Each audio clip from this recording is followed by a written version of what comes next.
Naging mabiyak kita in the year 2025, umabot kita sa year 2026, na doon ay kalugan. Let us pray. Para lang, thank you so much, Lord, sa mga butang.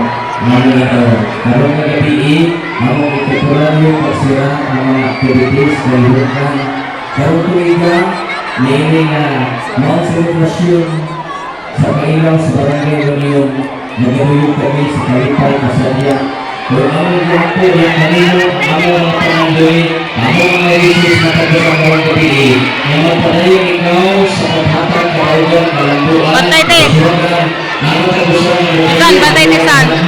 Diya sa bunga, sa kinabuhi, sa panalangin, dari amo pagkagawa ko, niyo maabot na ito 2026. Panalangin ito, ang among mga barangay opisyal, iluganan sa among punong barangay, ikaw ang Diyos na rin na sipi at sinulad sa ilang kinabuhi, sa pamilyang kalong, at sa mga konsyales, ginoong karong gabi, ang usahan ng pinagay mo, kining kalambuan, kining karaugan, among pagkagawa ko, ang barangay Union, sa barangay ang bilang pag-asisyo, ang pagkakagulong Ginoo, ang kalambuan sa 2026 na tuig sa kagami, mukhang daw kumulawat sa bagong panalangin, tinitanan among itulong sana at among kinabuhi, barangay Union, para kanino, barangay Union, para sa Ginoo, kalambuan ng Panginoon ang kasuwagan, among matagamtaman, pinaagi sa Kristo Jesus na among maluluwas. Amen.